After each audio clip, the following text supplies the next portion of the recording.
Everybody, welcome to another business show. So guys, remember to like and subscribe, share with everyone.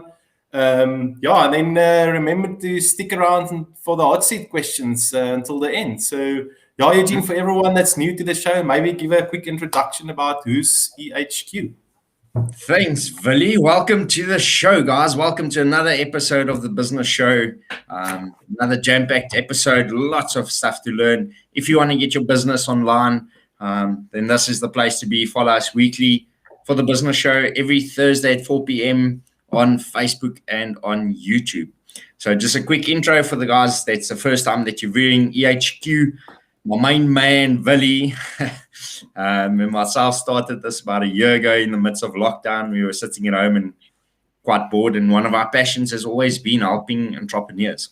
So I'm a business coach. I coach high-level entrepreneurs, game changers, and Willie's an outsourced CFO, so he sits on boards of companies and strategic advisors, especially from a accounting background. And most startup businesses can't afford to get in touch with people like myself and Willie and most of the giants that we view on the show or that we interview on the show. So we thought this is our give back project, helping entrepreneurs exceed, interviewing high-level guys, everyone that's got a specific speciality in a niche area.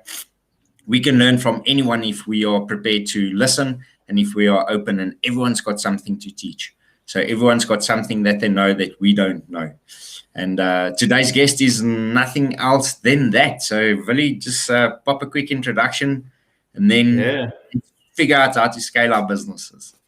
Cool. Thanks, Eugene. Like you mentioned, Eugene, guys, this is really to learn from other people who's done it. We talk about modeling quite often.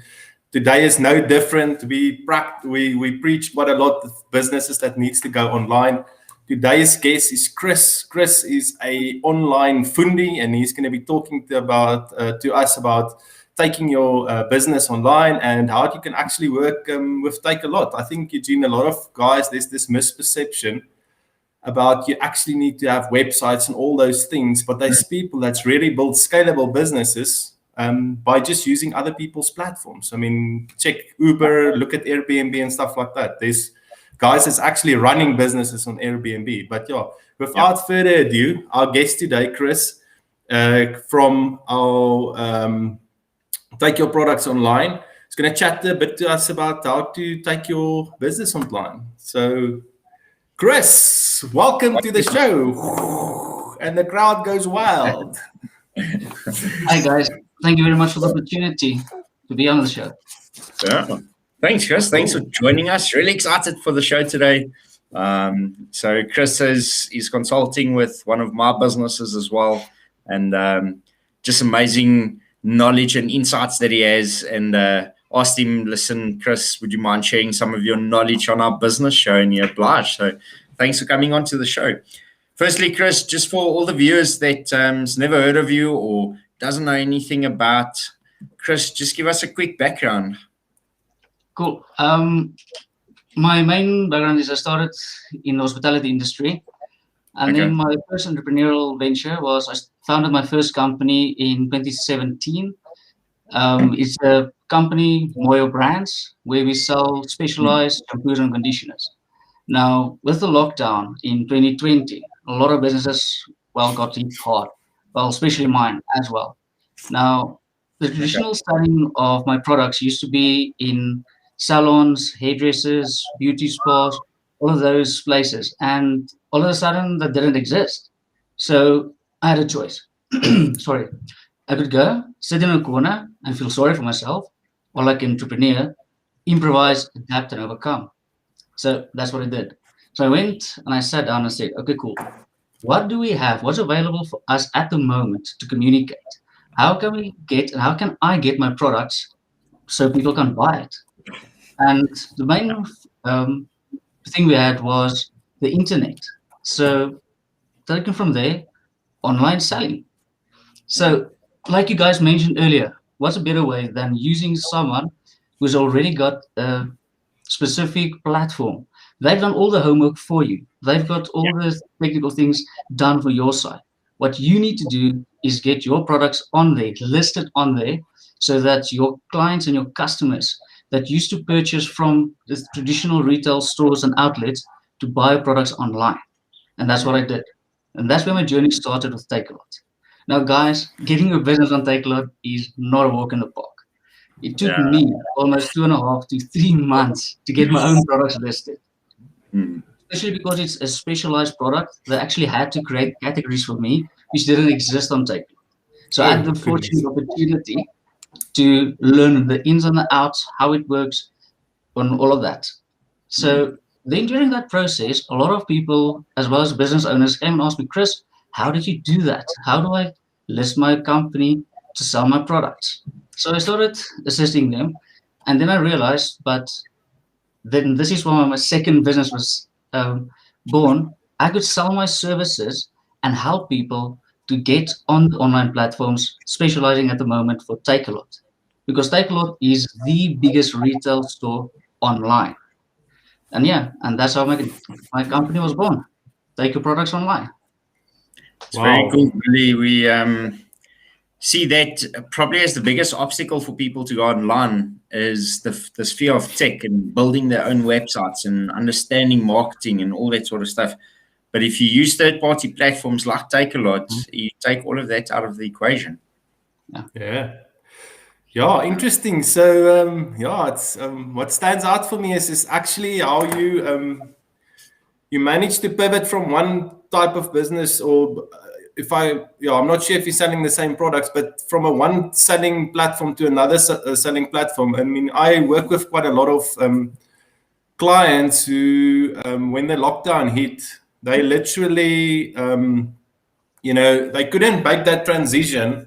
And the end result was most of these guys closed down. So the question that I've got for you, Chris, is how important is it for any business to actually have some kind of an online presence? At this stage with the lockdown, if you don't have it, you're gonna go down. Sorry, that's it.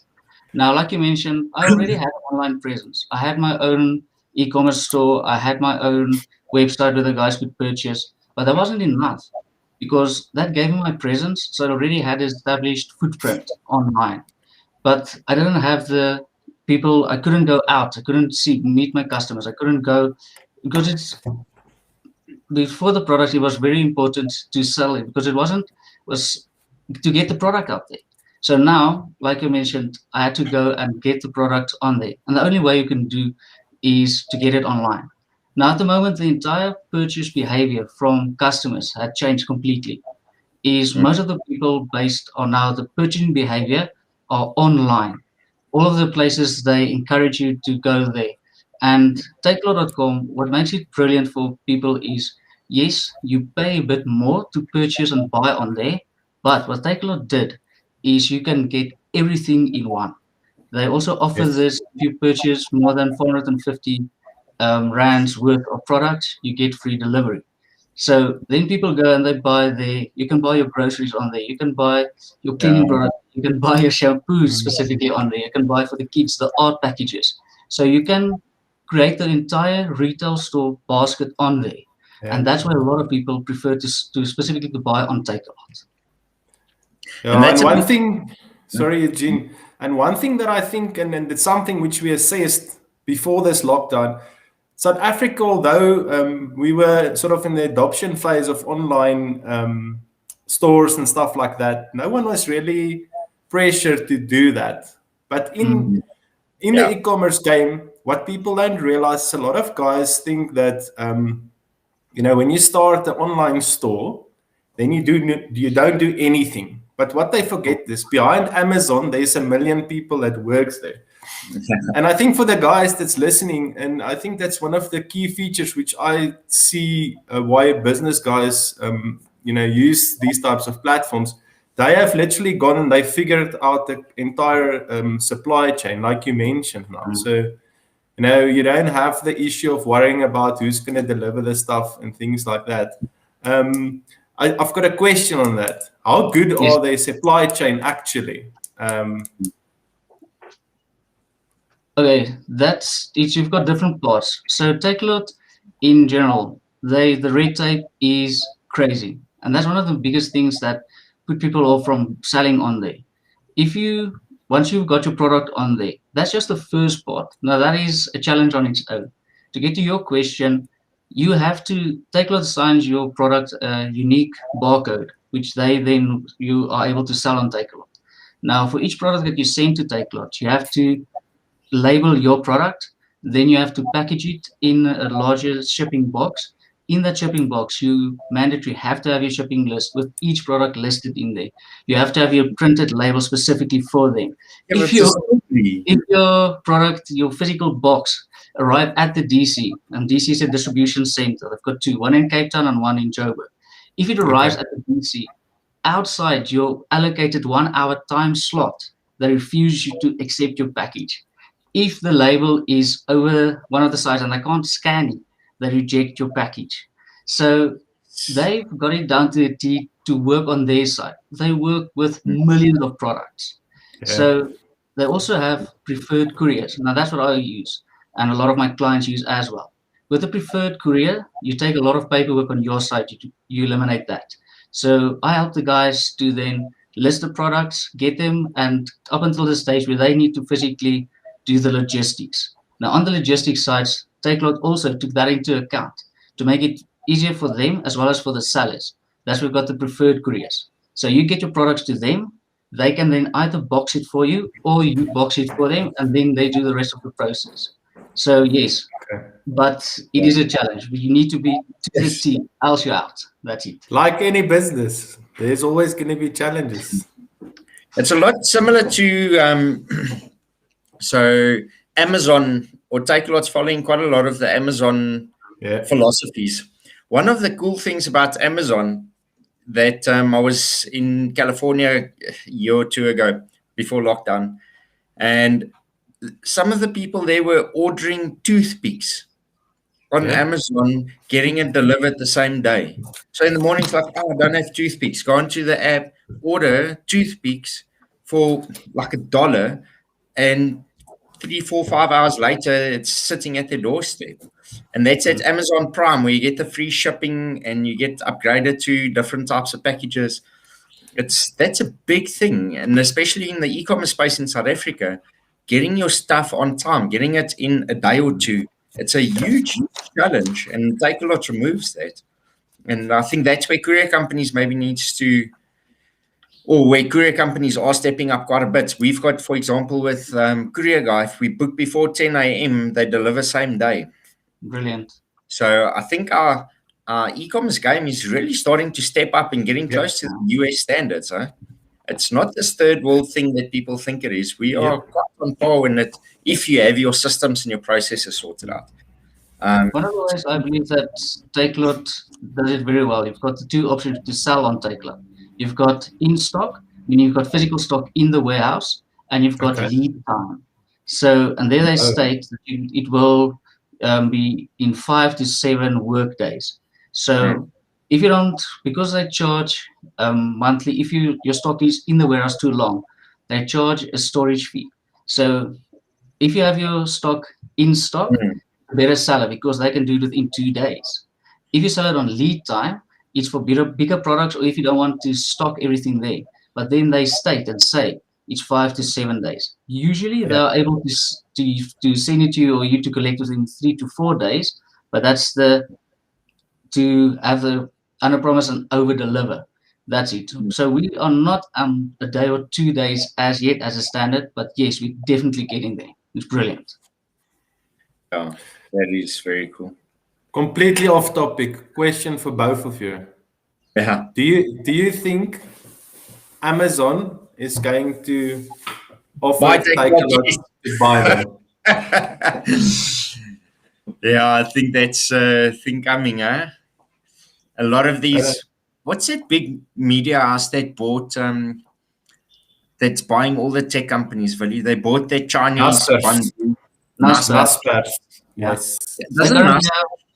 Naspers is the majority shareholder of Takealot. Yeah, 54% at the moment. That's the latest published stats. Because what Takealot did was one of the main things is they bought their customers. No, by saying that they didn't go and pay physical people. They bought Kalahari.net. And then from Kalahari.net they merged. And then that's how they bought all the clientele. And then from there, that's how they started to grow. And by doing that, that's literally at the moment, well, according to the latest, is they believe that they can keep Amazon out of the main part of South Africa, because Takealot currently only sell and distribute within South Africa, which makes them one of the biggest, like I said, biggest retail stores. And a lot of my clients, well done. And a lot of my clients are eating the rats. Yeah. And a lot of my clients, it's a real advantage. If you try to sell on Amazon, you're competing with millions of people, millions of sellers. When in South Africa, a lot of my clients have got small brands, new brands that's very specialized. And if I can compete within South Africa for them, then I've got a better chance, and I've seen great results, better than they achieved on Amazon. So at the moment, they're still ruling as the biggest retail and biggest online store in South Africa. That would be something really interesting to see, is if Amazon launches their own brand in South Africa and they compete with Takealot, what that competition will do for the market. I think I've been reading quite a lot about this, and it seems like Amazon is actually employing people in South Africa now to work from home. And I know that they've set up a AWS in Cape Town. So I'm wondering if that's not the start of something like that. And like you said, Eugene, that would be a really, really interesting time to see. Then they can also learn about all these Africa challenges that we've got from time to time, infrastructure. And I think sometimes guys don't realize, how the road looks to Atsagat. And if you want to deliver their money, you're going to have to deliver on your promise. Something that's got some challenges, specifically geographically, like you mentioned. And I don't think a lot of people, especially international companies, they don't have infrastructure like America. They can immediately do that. They've got the possibilities. They are able to do that. Where, like you said, to take it to Pofar or a place like that, it's not always the means to get there within the 2 days' time. So they do have a challenge. But I'm sure Amazon may take their time to get in that. But yes, looking forward to see what happens there. Something also a bit off topic, and maybe Willie, you also have some info into this. I think something where we still need to progress to is selling into Africa or the rest of the African country, because we're only selling to South Africa, which is a very small part of the global Africa, especially the SADC region. And I think that's where Takealot can maybe create a massive, massive boost if they can figure out, especially the tax and the transport and all that sort of stuff, to get their products from South Africa to Zim and Mozambique and Botswana and Namibia and stuff, that you can sell your products on one platform and distribute the whole SADC region. Do you know anything like that that's coming up, or tips, or?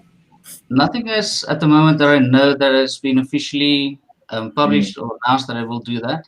But yes, I believe that they, like you mentioned, they do take on a lot of Amazon's following like that. But at the moment, they first, because they grew since lockdown, the amount of people buying on there, it's skyrocketed. And still, South Africa outsell and outperform Amazon or any other platform by a large margin. But yes, I believe as soon as they've got logistics ready to go to Namibia, is an entire new ballgame. To go to, let's say, Zim, is an entire new ballgame. That again is down to the Africa speciality and special market. It's nothing like, you can't compare that to other, like we call first world countries. But I believe they should possibly going to be moving that way, yes. So I read something, there's a massive adoption in online technology within the Africa continent. And one thing that's come up is what I've seen was there's also a lot of poverty in Africa. So they're starting to use the Uber model to create jobs, but also access these places, which is in for a commercial type of operation, is not really accessible. So I think that's a space that we need to watch, and something interesting. So Chris, I've just got one last question before we move on to the hot seat stuff. So for anyone that's wanting to start out with Takealot or going listing their products, where would you say would they start out? Number one, do your homework. Okay, I see and I assisted a lot of people. They think, awesome, great, I've got a product, let me list, and I'm going to sell, I'm going to make money. It doesn't work that way. You need to check and make sure you've got the correct product. Will it sell online? Like currently, I've got a lot of clients that approach me and said, I want to sell masks and sanitizers. I believe a lot of people want to buy that. Yes, it's there, but it's flooded. Okay? Yeah. The price war online is huge. Remember, Takealot also charges fees. So you've got your fulfillment fee, meaning what they deliver. So we pay Takealot so they can offer the free delivery. We as sellers pay them. They also take the success fee. So for every sale, they take a percentage that Takealot take from your sale. So you need to take all of that into consideration. Will it be profitable for my business and especially my product to sell on there? I believe that a lot of products has got a huge opportunity to do that. But you need to make sure that you're not trying to sell something that someone else at a lot or a bigger margin scale will be able to sell it as well. But yes, do that. Talk to people. Talk to myself. Get all of the people that's already got the experience and save yourself the heartache and the trouble of trying to do something and then lose it. We lost Willie. And that's a big thing because we think we're going to list the stuff just on Takealot, and then we don't take into consideration the margins and the fees that they charge and all that sort of stuff that goes part of selling on Takealot. And especially if you look at it, they take, for example, 10% of your sales fee. They don't take 10% of your profit. They take 10% of your entire product. So if you're only making a 10% margin or 20%, that's half your profit margin that they take up. So very important to check your pricing. And then you're also not allowed to contact them afterwards. So there's no way for you to communicate with your buyer afterwards. They have to go through Takealot's platform, which is great for Takealot's business. Sucks for us because now you have to pay acquisition cost every single time someone purchases your product. So there's a whole lot of things that need to be considered. And I think that's where guys like you are really important. Having that, let's say that expert or someone that's been through the journey that can advise you and help you, just kind of show you the ropes as you go through the process of listing your stuff. But it's also not just the initial listing. There's a process of maintaining your listings. Yeah. And that's why it's important to have someone like you on a continuous basis. Chris, if the guys do want to get in touch with you and just find out how to work with you, how would they do that? Best way is to email me. You can contact me on chris@takealot.online. And from there, contact me, drop me a mail, book an appointment. I will gladly give you a free consultation so I can assess and see what your business would like, how viable is it for you to take it on there, and then help you. Like I said, talk to people who's been through that, who's got the experience. So drop me a line, get hold of me, and I'll help you. Great stuff. Cool. Chris, so we've got a special section now, which is called the hot seat. 5 questions, 4, 5, 6, round about there. Myself and Willie aren't really detail orientated, so you can't lose track of the questions. Just random questions. The first thing that pops in your head, shortest answer, no explanation needed. Okay. So the first one is, after lockdown's over, first place you'll travel to? Sure. Ventersdorp. I want to go visit my family there on the farm, guys. Go back to the roots. So yeah, I want to go to Ventersdorp. That's the first place that popped in my mind. Oh, no, cool. Question from me: If you were to write a book about yourself, what would the title be? Questions. Yeah. Yeah, I've had a very colorful life, so yeah, definitely questions. Oh, it's different. What's another one from my side? What is one of your biggest goals you want to achieve in the next 10 years? open my own school. Wow, interesting. School of True Potential, to help people like myself, to accommodate all the people that doesn't fit into the square society built by and dictated, to help the people that live that actually round balls, that squash into them, to come to my school and then assist all of them to become their true potential. Very cool. Lekker. Last question from me, Eugene. Then maybe you've got another question. So, Shopify or WordPress? WordPress. Booyah! Booyah. Really love Shopify. I love WordPress. So it's an ongoing debate. Battle. Yeah, at least settled on iPhones. One thing, Eugene. Really sorry. We'll have to talk about it. No, that's cool. Yeah. And then last question.